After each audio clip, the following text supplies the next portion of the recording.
Hello, good morning. I'm back at Parc, Angrignon. This is episode 7 of my spring project.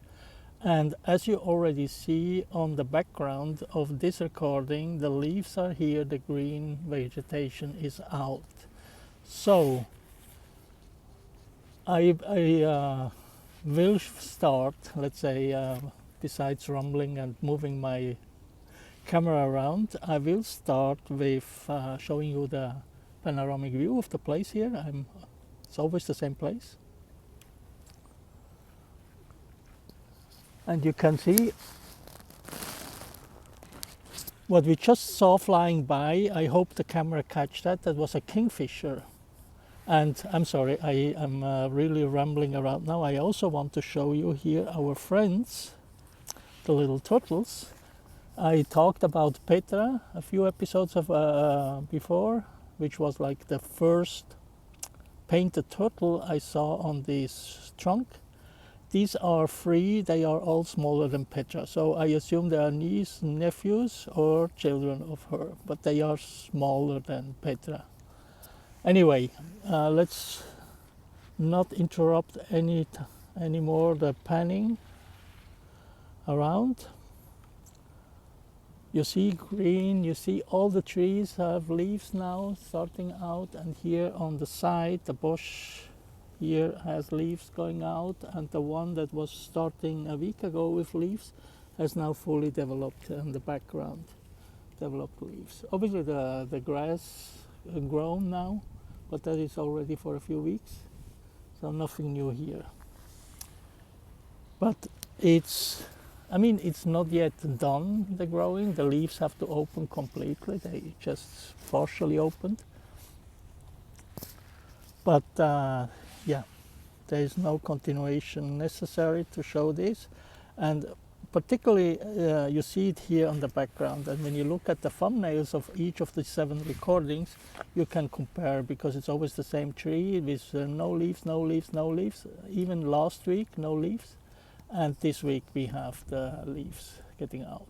We also had this week kind of fresh temperatures, colder, but a lot of rain. And I assume that the rain is very important for this initial growing phase. Now these in the next few weeks they continue growing, and you have also the plants in the forest that start to get larger leaves and convert the landscape in more greenish clove, let's say like this. Anyway, so this is the main topic right now, so let's go. Another one I wanted to mention, because this project has now finished and I'm already started and in planning and actually in publishing some videos about the next project. And the next project, it will be pollinators of flowers. So I was like, when I walk here through the forest, I see like 4 or 5 different species of flowers, and I already recorded pollinators of 3 species, flower species. Last week I was here and I saw the first red trillium, which is a beautiful flower, absolutely gorgeous to look at it. But I didn't saw any pollinators. I also have to say last week it was overcast, kind of fresh, so I think the bees and flies and whatever is visiting that particular flower prefer to stay at home like many other people. Today we have an absolute gorgeous day. It's warm, it's sunny, a lot of people in the park, and a great moment to observe animals. When I came here I saw a common snapping turtle, that's the big one. Let's say here, this is the screen, these are my shoulders, and it's even larger. Moving from one pond to the other, it was like crawling in a little creek in the entrance, and yeah, like 10 people standing around watching this animal. I also saw courtship behavior of Canada goose. It's interesting to watch, and it kind of made me thinking that the video I published about the Canada goose preening, washing herself in a pond like 2 weeks or 3 weeks ago is maybe courtship behavior actually, and not just taking care of her feathers. So I will dig into that topic a little bit. Just a curiosity, because sometimes there are behaviors which belong to one category, like grooming, self-grooming, preening, are used in other circumstances like courtship. For example, grooming, social grooming, for example, in monkeys. They also serve not only to take care of the clothes, but also to let me get these people out of the camera so I don't have to blur them later. They also get establish social relations.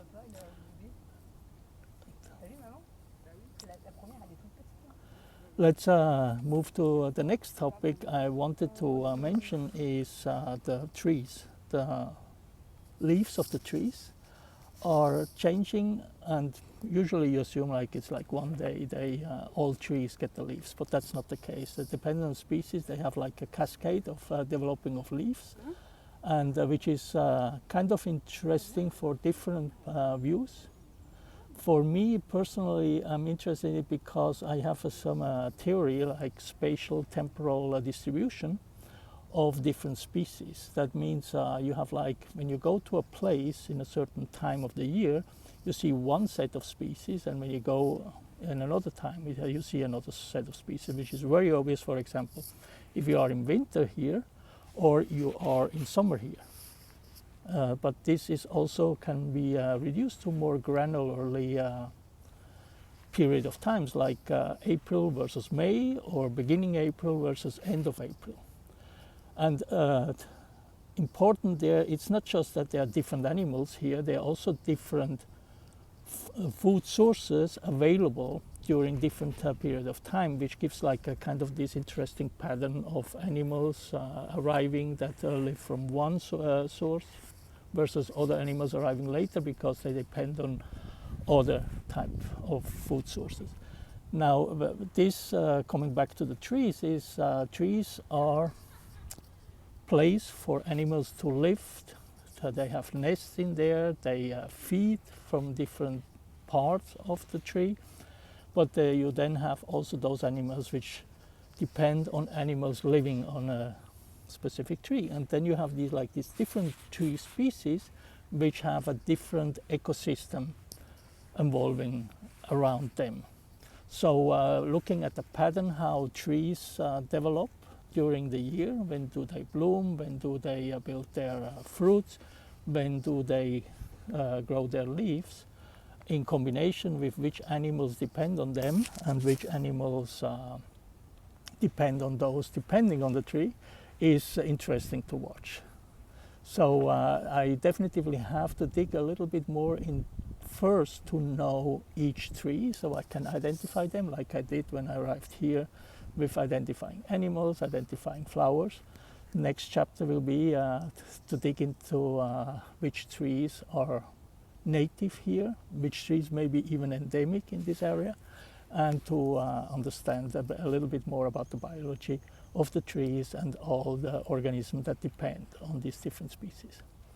So that's after pollinators. Let's say next thing will be the pollinators, and I'm really looking forward into that, even if it's not really a popular one, because yeah, when I look at photos, when I look at videos, usually what they do is they represent very beautifully flowers, some more effective than others. There are more beautiful flowers than others.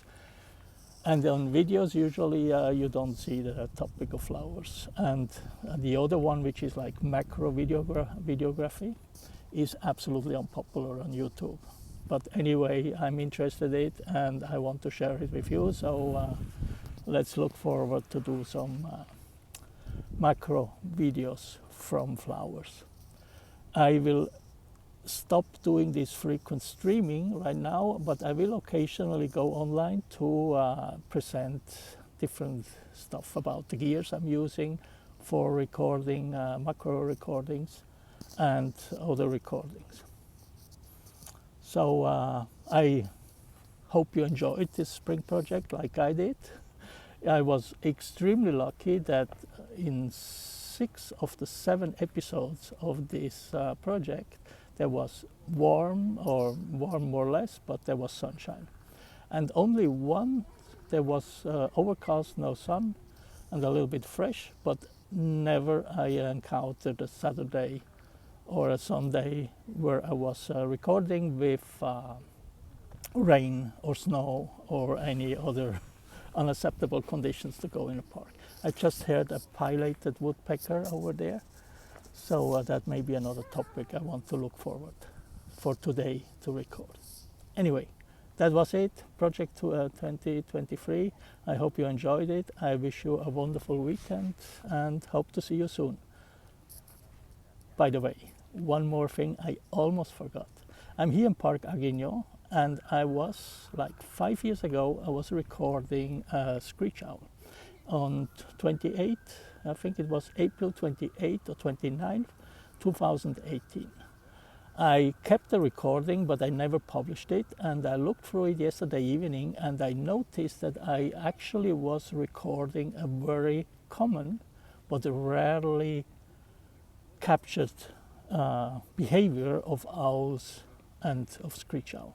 So I would like to invite you to go to my channel and look for the last short I just published, so you can see this behavior. It's a little bit disgusting, but it's common among owls, so I'm here to report what I see, and not everything is like beautiful like flowers, pollinators of flowers, and goose courtship. So it's anyway, it's worth to see, just if you are interested to know a little bit more about owls. That's it. Now I'm really out. I'm signing out. I wish you a wonderful weekend. See you soon. Bye bye.